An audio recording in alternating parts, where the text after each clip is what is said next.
Tonight's top stories. The impeachment trial of Vice President Sara Duterte continued today. The House prosecution panel presented its first witness for the articles of impeachment for or the issuance of grave threats by the Vice President against the President, the First Lady, and the former House Speaker. The government's preparations for the expected onslaught of a super typhoon that may enter the Philippine area of responsibility is in full swing. The country's inflation rate slowed down to 6.4% in June compared to 6.8% in May. All these and more on PTV News Tonight.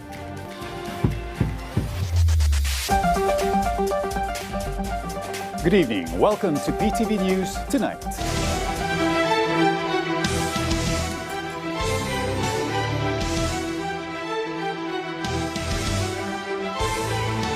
The Senate impeachment trial entered its second day, focusing on Article 4 of the Articles of Impeachment, which concerns alleged grave threats made by Vice President Sara Duterte against President Ferdinand R. Marcos Jr., First Lady Liza Araneta Marcos, and former House Speaker Martin Romualdez during an online press conference on November 23, 2024.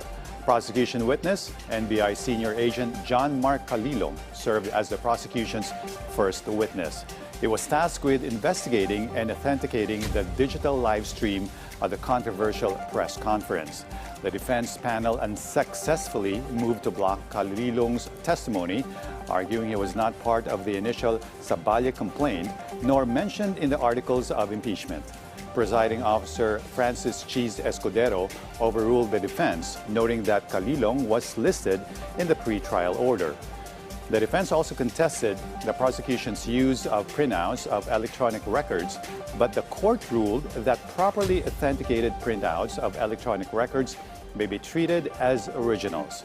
As for evidence authentication, Agent Calilong detailed the authentication process, which included submitting a preservation request to Meta, creating screen recordings, and generating hash values to ensure the digital file remained unaltered. The court allowed the presentation of these documents despite defense objections regarding their certified true copy status. For the presentation of evidence, the prosecution opted to show only a specific 2-minute segment of the Vice President's 2-hour briefing. The defense argued that the full video should be shown, but presiding officer Escudero allowed the prosecution to present only the relevant portion to save time, emphasizing that the court will not dictate how each side presents its evidence. During the playback, Agent Calilong identified the specific moments where the alleged threats were made. The defense repeatedly objected, maintaining that the Vice President's statements did not constitute threats. Ultimately, the prosecution successfully entered the specific clip into the record as key evidence. Agents of the National Bureau of Investigation went on the hot seat for direct and cross-examination by the prosecution and defense lawyers on day 2 of the impeachment trial of Vice President Duterte. Copies of the video and printed text of the Vice President's profanity-laden and ad hominem attacks threatening the lives of the President, First Lady, and former Speaker have been culled for the trial. Our Sheila Natividad on the back and forth between the prosecution and defense on the length of the video exhibit that went on brief display in today's hearing.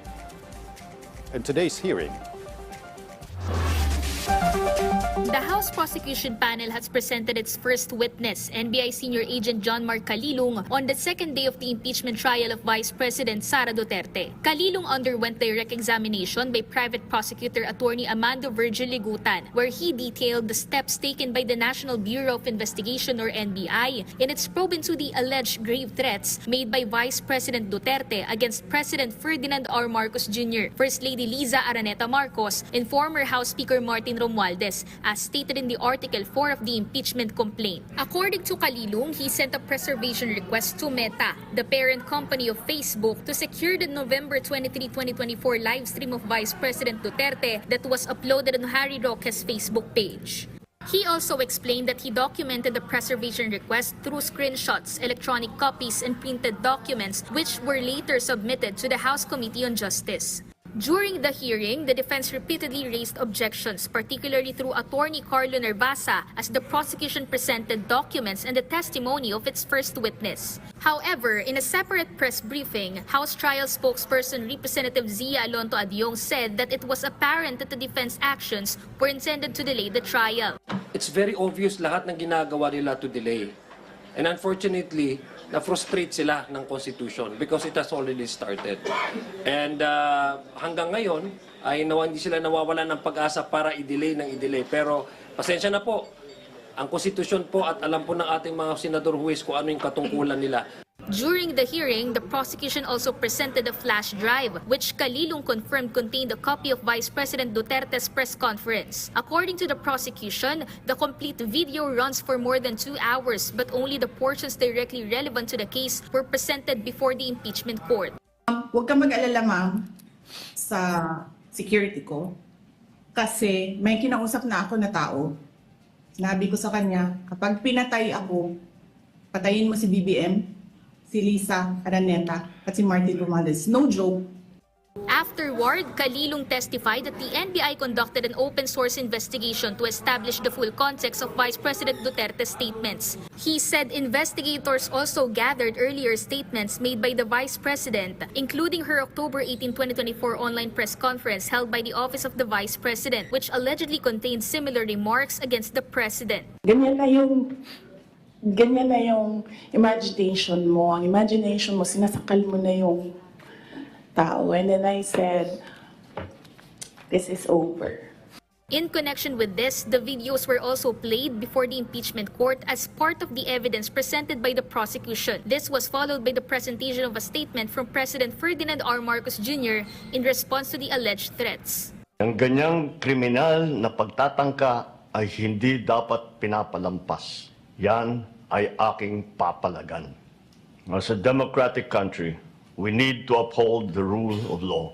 Meanwhile, House Prosecutor Representative Terry Ridon stressed after the trial that the real battle is now before the Senate's impeachment court. Ilang petisyon na yan eh. Una, ilang petisyon na yan, ilang motion na yan. Hindi pa sila naawa sa puno. Nagsasayang sila ng papel. Kasi ang totoo naman ho, ang lunsaran po ng laban na po ay wala na ho sa Korte Suprema, andito na po sa Senado. The House Prosecution Panel has also requested the issuance of subpoenas for OVP Chief of Staff Attorney Zuleika Lopez and NBI Director Melvin Matibag as possible witnesses in the continuation of the trial. Sheila Natividad for The Nation. The Senate building exterior and surroundings have been transformed into a citadel of protection and defense against external threats to peace and order for the duration of the Vice President's impeachment trial. A secure and fortified defense perimeter and deployment of some 3 to 6 battalions of policemen will suffice to thwart any serious security threats or outright attacks, as our Vincent Elijah Canlas dwells on this report. A calm yet alert situation remains around the Senate as the second day of the impeachment proceedings against Vice President Sara Duterte officially begins. The National Police maintains strict monitoring to keep peace and order across the entire perimeter of the Senate compound. According to NCRPO spokesperson Police Major Hazel Asilo, the police deployed 2,778 personnel today. This is nearly half of yesterday's deployment, which reached 6,000 officers. Since the situation has not changed, the current number of on-duty police forces stayed in place. Despite the smaller deployment, authorities maintain the same security measures for the safety of the lawmakers and the public. At 12 noon, the vehicle carrying VP Sara Duterte entered the Senate main gate, followed by a convoy before the hearing formally started. A few supporters of VP Sara patiently waited at the Senate gate. They hoped that the Vice President would wave to them before leaving after her scheduled meeting with her defense team. Despite the presence of a few protesters and police lines, Jokno Boulevard remains passable with no heavy traffic reported. Elijah Canlas for The Nation. In the meantime, the Office of Civil Defense, or OCD, has mobilized preparations for the potential impact of Super Typhoon Bavi in the country. According to OCD spokesperson Juni Castillo, local government units in northern and eastern Luzon, particularly in the Cagayan Valley, are busy preparing for Bavi, which is expected to be named Inday. upon its entry to the Philippine Area of Responsibility, or PAR. In addition to the typhoon, the agency is monitoring regions in Luzon and Western Visayas, as Bavi is expected to strengthen the southwest monsoon, or habagat. Various government agencies have begun repositioning necessary resources to support local government units in the event of evacuations. As the typhoon approaches the Philippine Area of Responsibility, the OCD continues to urge the public to remain vigilant and prioritize safety. President Ferdinand R. Marcos Jr. was presented with a strategic plan to establish a Philippine Space Force by 2028. This during the 2026 First Quarter Command Conference at Camp Aguinaldo, highlighting the administration's ongoing efforts to modernize the security and defense capabilities of the country. Patrick De Jesus has the full report. During the 2026 First Quarter Command Conference on Tuesday at Camp Aguinaldo, President Ferdinand R. Marcos Jr. was presented with the plan to establish a space force for the armed forces of the Philippines. The initiative is targeted to be established in 2028 before it is eventually developed into a space command. This is also in line with the directive of President Marcos Jr., which was first discussed during the AFP's 2025 year-end command conference. Funding has already been allocated. As early as now, ginagawa na natin yung unit. Anyway, meron naman na tayong mga services that we are tapping in order for us to be able to take advantage of space technology. Dalawang napaka-importanteng gamit ng space. Number one is ISR, yung eye in the sky, para nakikita natin yung nangyayari sa lupa at sa ating karagatan. And second is to connect all our systems.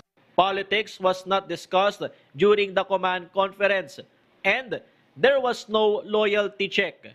Hindi po ito parte ng loyalty check. This is a regular occurrence. Every year, ginagawa po natin yan yung mid-year, so first semester, and then second semester towards the end of the year. Hindi po loyalty check at hindi po kailangan ng loyalty check. President Marcos Jr.'s command conference focused on the country's security situation. Particular emphasis was given to external defense, especially the West Philippine Sea. This year also marks the 10th anniversary of the Philippines' arbitral victory, which ruled that China's 9-line claim in the whole South China Sea has no legal basis. The Department of National Defense acknowledged the limitations of legal processes, saying the country must also continue strengthening its defense capabilities. This amid China's continued harassment in the West Philippine Sea, including its so-called United Front works. It is not only the Philippines. Several other countries, whether they have territorial contests or not, are actively strengthening their internal defense capabilities because of the fear of the unknown. The Philippines will continue its partnerships with other countries that share its commitment to maintaining peace and stability in the region. Patrick De Jesus for The Nation.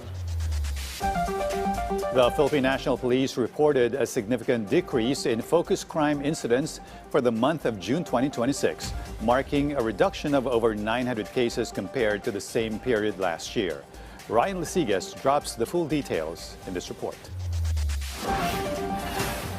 Despite the various challenges faced by the Philippine National Police or PNP, they continue to make steady progress in their fight against criminality. This is evident in the latest decline in the country's crime rate for the month of June.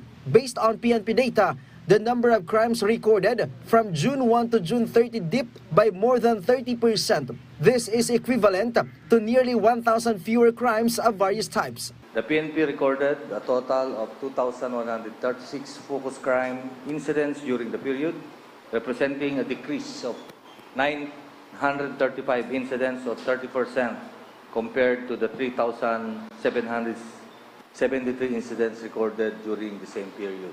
Among the crime categories that saw the sharpest decline was carnapping, which dropped by 66.67%, or two-thirds, from 27 recorded cases to only 9. The number of rape cases also declined by 57.25%. Meanwhile, physical injury cases went down by 40.15% from 406 cases to just over 200. The PNP emphasized the public cooperation has been a key factor in the success of its anti-criminality campaign. These results reflect the continuing impact of our intensified police operations, increased police visibility, focused crimes prevention strategies, and the strong partnership we continue to build with our local government units, partner agencies, and the communities we serve. Ryan Lesiges for The Nation. The documented images of Super Typhoon Bavi, aka Inday, lashing and thrashing Guam and the northern Mariana Islands in the South Pacific yesterday are dreadful. Thus, the president has ordered concerned government agencies to prep for a worst-case landfall, beginning with the mobilization and pre-positioning of relief goods in areas projected to be in the path of the monster typhoon. The full report from our Kenneth Paciente.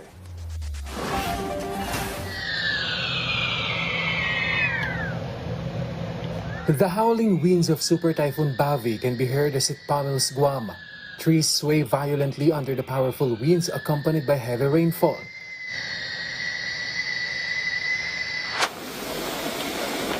Visibility has also dropped to near zero in some areas. Due to the strength of the typhoon, which may enter the Philippine area of responsibility in the coming days, President Ferdinand R. Marcos Jr. has directed concerned government agencies to prepare for the possible effects of the typhoon should it affect the country. Unang-una, conduct pre-disaster risk assessment scenario meetings and keep NDRRMC and RDRRMC response clusters on standby. Robust and widest alert warning and information campaign across all channels and platforms. Implement preemptive evacuations in high-risk areas, secure safe evacuation centers, and set up livestock equipment zones. Preposition rescue teams, relief goods, and essential supplies, including special needs, and identify alternate routes. Enforce sea travel bans and inspect critical infrastructure, and provide early assistance to vulnerable sectors and monitor public health risks like flood-related diseases. In line with this, the Department of Social Welfare and Development, or DSWD, has placed its disaster response units on high alert. According to DSWD spokesperson Assistant Secretary Irene Dumlao, the Disaster Response Management Group has already assessed preparations for the augmentation of local government units in areas that may be affected by the severe weather disturbance. Based on DSWD data as of late, a total of 4.775 million family food banks worth more than 3 billion pesos have been prepositioned. Dumlao emphasized that the department is fully prepared for any disaster, in line with the directive of President Marcos Jr. to ensure that relief assistance reaches affected communities without delay. Kenneth Paciente for The Nation.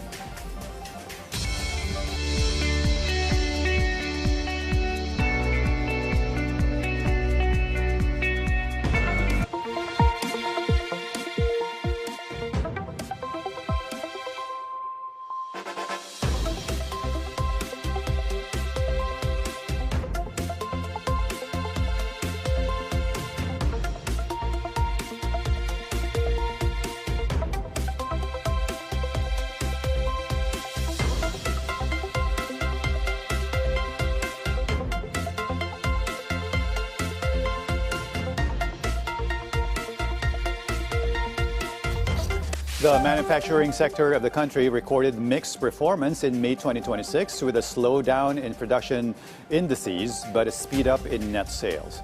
Latest PSA data showed that the value of production index, or VAPI, recorded a slower annual increase of 13.5% in May this year from the 14.6% growth recorded in April, while the volume of production index of VAPI registered a 10.2% year-on-year increase, dropping from 11.7% in the previous month. This declaration was primarily driven by the manufacturer of transport equipment, which saw significant contraction. Despite these, the value of net sales index, or VANSI, showed faster annual growth of 7.2% in May 2026 compared to 6.4% in April. While the volume of net sales index, or VANSI, registered 4.2% in May, higher than the 3.7% in April. Across all indices, the manufacturer of coke and refined petroleum products, computer and electronic products, and basic metals remain the top industry drivers for the month. Energy Secretary Sharon Garin expressed optimism last Monday over the stabilization of domestic fuel prices, noting that global oil rates have dipped below $80 per barrel. While Garin believes the worst is over, she cautioned that a return to pre-war price levels will likely take several weeks or months. For the current week, major oil companies have announced price adjustments effective 6 a.m. today. The adjustments follow earlier projections, which had indicated potential fluctuations in gasoline prices ranging from a 1 peso and 75 centavos of rollback to a 25-cent hike, alongside anticipated increases for diesel and kerosene. And we'll have more news coming your way right after these reminders. Stay with us.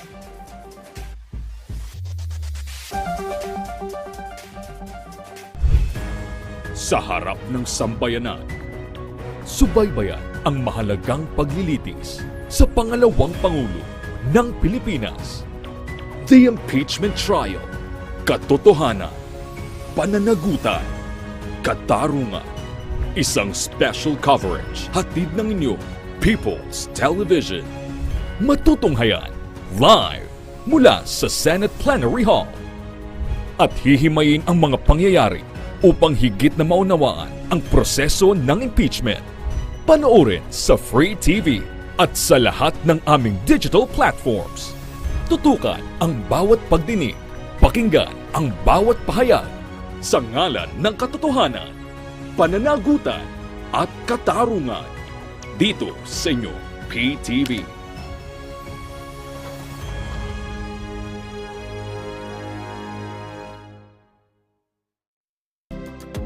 Disaster Watch.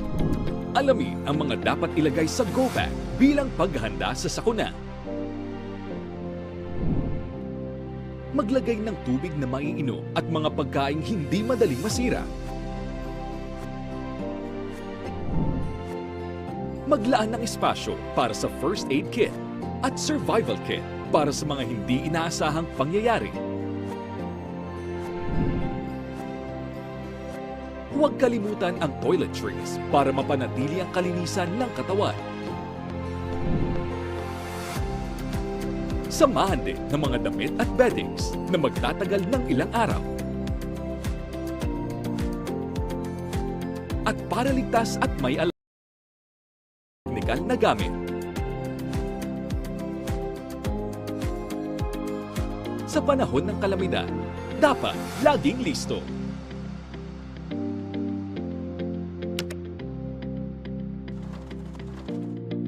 Nawa ay sa kanyang pagtatanggol sa kanyang sarili ay buong katapatan niyang ilalabas ang katotohanan ayon sa kanyang konsensya.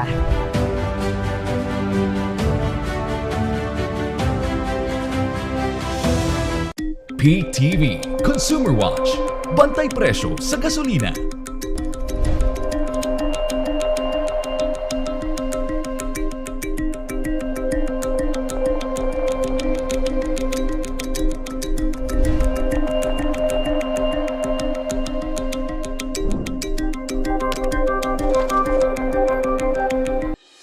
Lahat tayo nag-aantay ng sagot. Makakapit natin yung hustisya sa paraan ng pag-iimbestiga ng tama. Transparency. Pag wala sa proseso talaga yan, hindi natin talaga siya malalaman anong kaso nila. Meron pa rin katarong at lalabas pa rin katotohanan sa pamamagitan ng paglilitis. So kung wala namang kamalian na dapat kinakatakutan, bakit magtatago po tayo? Walang pinipili ang hustisya. Dapat mahirap, mayaman, sa mataas o mababa, pantay-pantay dapat. Katotohanan, pananagutan, katarungan. Subaybayan ang live coverage ng The Impeachment Trial. On air at sa digital platforms. Dito lang sa inyong People's Television.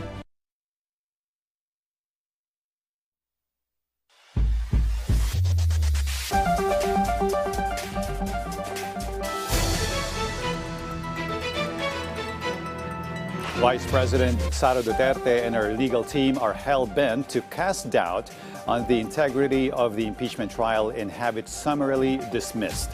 Today, her lawyers filed a pleading with the Supreme Court seeking its intervention to completely halt the trial on the grounds presiding trial officer Senator Francis Escudero has no legitimacy to oversee and conduct the litigation. This because the June 3rd plenary session arbitrarily amended the rules of impeachment without concurrence from the 12 other senators who chose to boycott the session that day. The Vice President's camp also cited the Supreme Court's 1987 Chief Justice understanding of the framing of the 1987 Charter, designating the Chief Justice to preside only on the impeachment trial of the President and the Senate President performing such duty for all other trials of impeachable officers.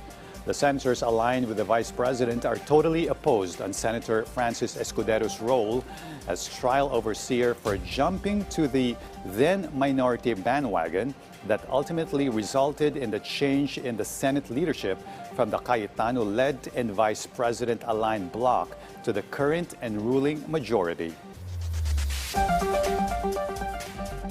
In today's resumption of the Vice President's impeachment trial, the viral video of the Vice President's midnight meltdown and profanity-laden rant in late November 2024 was the subject of the prosecution's case contained item 4 of its articles of impeachment against the sitting Vice President. NBI senior agent John Mark Calilong hashed over the painstaking procedure in acquiring an inviolate duplicate of the video from Meta to include copies of the preservation requests, certified copies of affidavits, and screenshots to maintain the highest integrity of evidence submitted for the trial. Our Bernard Ferrer has more. On the second day of the impeachment trial, Vice President Sara Duterte, the impeachment court heard Article 4 of the Articles of Impeachment. The article stems from Vice President Duterte's alleged threats against President Ferdinand R. Marcos Jr., First Lady Liza Araneta Marcos, and former House Speaker Martin Romualdez during an online press conference on November 23, 2024. Ang mga kilos at salita ng Vice Presidente ay hindi dapat ituring na simpleng krimen sa ilalim ng batas, kundi tuwirang paglabag sa saligang batas. Kaya ang paglilitis na ito ay mahalagang mekanismong itinakda upang tiyakin na ang kapangyarihan ay laging may kaakibat na pananagutan. The first witness to testify was NBI senior agent John Mark Calilong, who investigated and authenticated the live stream in which Vice President Duterte allegedly made the controversial statements. Before he could testify, the defense panel moved to bar his testimony, arguing that he was not included in the Sabala complaint and that his name did not appear in the articles of impeachment. The prosecution countered that Calilong was included in the pre-trial order. Presiding officer Francis G. Escudero denied the defense motion. During his testimony, Calilong explained the process of preserving and authenticating the video of Vice President Duterte's online press conference.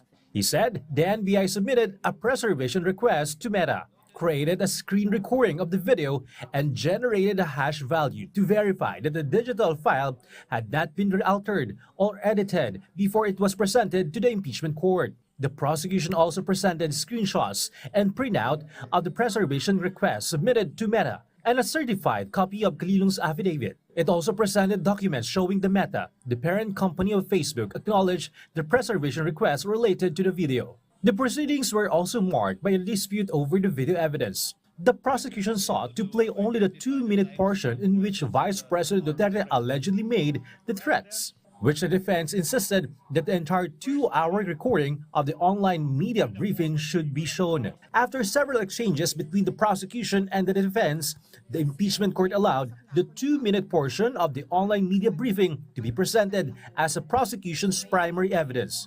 Huwag kang mag-alala, ma'am. sa security ko. Kasi may kinausap na ako na tao. Sinabi ko sa kanya, kapag pinatay ako, patayin mo si BBM, si Lisa Araneta, at si Martin Romualdez. No joke. Senator Judge Risa Ontiveros then asked the prosecution why the alleged threats were considered as serious basis for impeachment. A private prosecutor argued that the alleged threats indicated that there was an alleged deliberate and systematic plan to kill President Marcos and others.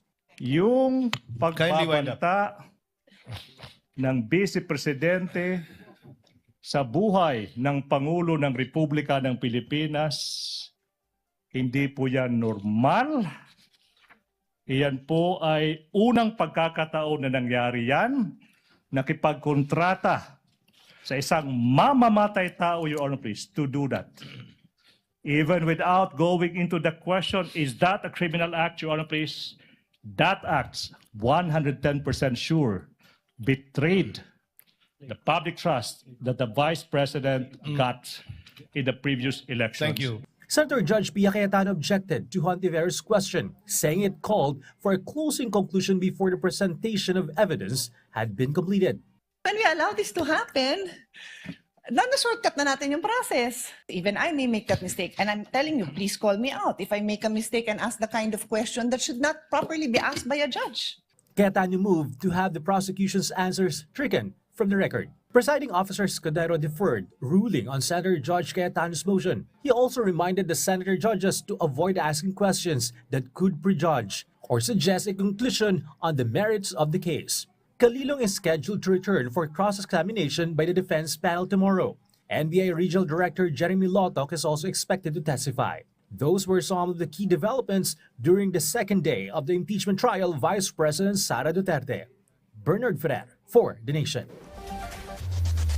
One could just imagine the overwhelming anxiety and stress visited on Senator Rodante Marcoleta after completing standard booking procedure and then the impending entry into his jail cell at Camp Crame detention facilities.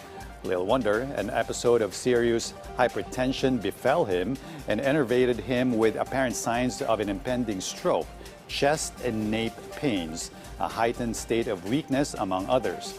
Thus, the embattled senator was wheeled into confinement at the PNP General Hospital or PNP-GH for rest and treatment.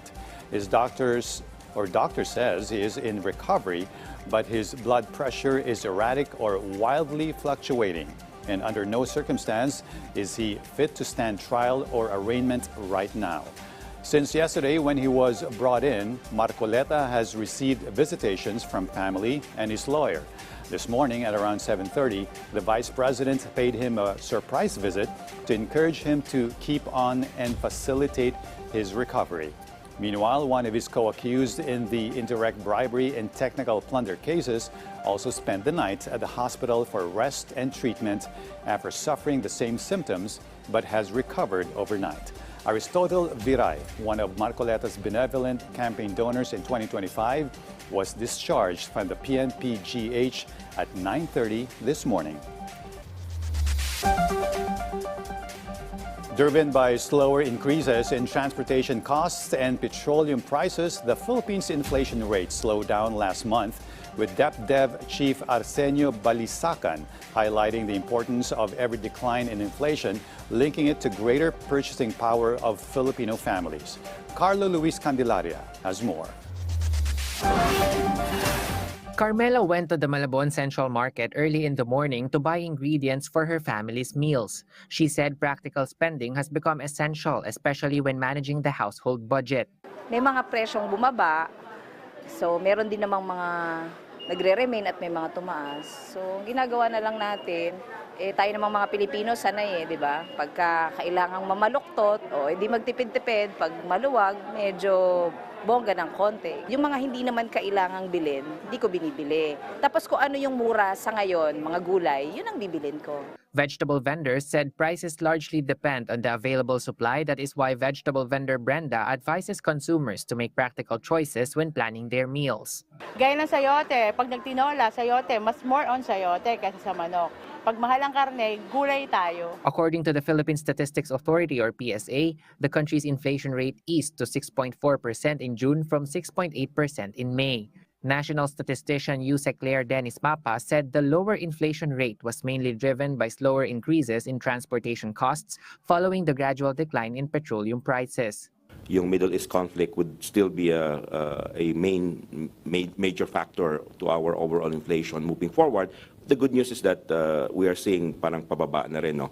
Meanwhile, Department of Economy, Planning and Development or DepDev Secretary Arsenio Balisacan said every decline in inflation is significant because it gives Filipino families greater purchasing power, particularly for essential expenses such as food and transportation. To help keep inflation low, the government is also implementing the El Niño Food Security Action Plan, which has more than 26 billion pesos in funding to strengthen food supply and mitigate the impact of calamities in the agriculture sector. The Philippines and Japan are also pushing for the establishment of a national strategic petroleum reserve to ensure adequate oil supplies in the event of a global crisis or a sudden surge in oil prices. The government aims to keep the prices of basic commodities stable by boosting food production, improving supply chains, and strengthening the country's resilience against natural disasters and other global challenges. Carlo Luis Candelaria for The Nation. In the meantime, Senator Erwin Tulfo strongly denied claims that the impeachment trial of Vice President Sara Duterte is being used to divert attention from the investigation into flood control projects. Speaking at the Macra Forum, Tulfo said the Senate Blue Ribbon Committee's probe will continue once the committee is formally organized. He also challenged those linking him to the issue, saying he would immediately resign from the Senate if any document or witness proves that he received flood control allocations or kickbacks. A kaleidoscope of visually pleasing images and color patterns sum up the artistic expressions of the 100 finalists to the 2026 West Philippine Sea Mural Contest put on display by the National Library of the Philippines earlier today. Aesthetic work products that will spruce up and inspire the entire community while showing one's patriotism and love for country. Our Floyd Brents tells us more. From colorful, captivating, and out-of-the-box artworks, the contestants who made it to the top 100 national finalists of the West Philippine Sea Mural Festival 2026 were presented at the National Library of the Philippines this Tuesday, July 7. More than 200 individuals participated in the competition from various parts of the country, which started just this year. This is proof that these artworks have the power not only to beautify the community, but also to unite people and intensify their love for the nation. Ito ay nagpapakita ng internalization at saka ownership, pag-aako ng West Philippine Sea. Combined colors and skills in painting were shared by visual artists from Apari to Jolo. According to National Defense Secretary Gibo Teodoro, this shows our nation's claim over the West Philippine Sea. And he says this is the right of Filipinos where this knowledge is passed on to the youth. The imagination of Filipinos play a large part in serving as an inspiration to many of our countrymen. Itong espiritu na to, hindi naman tayo nagsasabi na bumala tayo sa kanyon. Pero yung pagtatayo lamang at paghihindi sa paglilinlang ng mga sumasakop sa mga or nagsusubok sumakop ng teritoryo natin, hindi tayo pwede manahimik dito. He also emphasized that this program is a symbol of the country's resistance. He says the West Philippine Sea is not just ours, it belongs to the next generations of Filipinos, to whom we have sacred obligation to protect and use to shape a new Philippines that is stable and strong, not just for the country, but for the world. Floyd Brents for The Nation.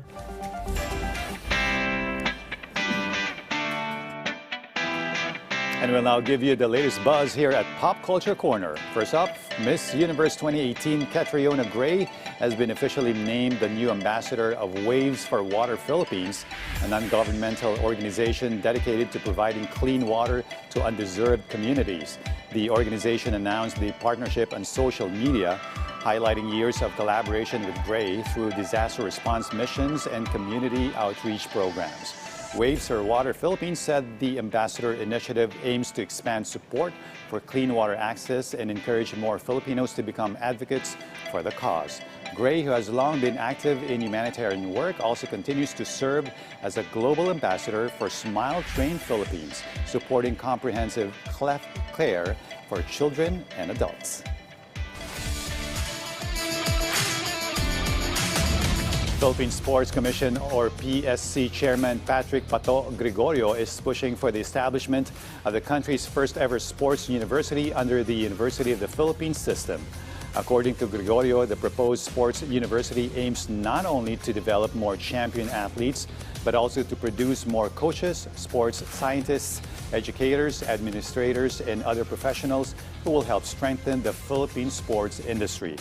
Gregorio said it is time to recognize sports not just as a form of recreation or competition, but as a key driver of education, economic growth, and national development.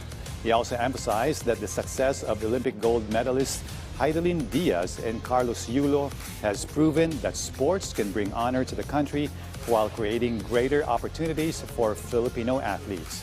Under the proposed concept, the sports university is expected to advance athlete development, sports science, coaching, research, and sports management, following the model of leading sports universities in Germany, China, Japan, Russia, Thailand, and Vietnam. And our food for thought tonight comes from Nelson Mandela, a South African anti-apartheid leader, statesman, and the first black president of South Africa, celebrated for his lifelong commitment to freedom, reconciliation, and human dignity. And he once said, "For to be free is not merely to cast off one's chains, but to live in a way that respects and enhances the freedom of others." And before we end our newscast, please take time to like, subscribe, or share PTV social media pages flashing on your screen right now. It would go a long way and we would truly appreciate it. And so goes PTV News Tonight's roundup of tomorrow's headline stories. I'm Jay Esteban. Join us again tomorrow on PTV News Tonight.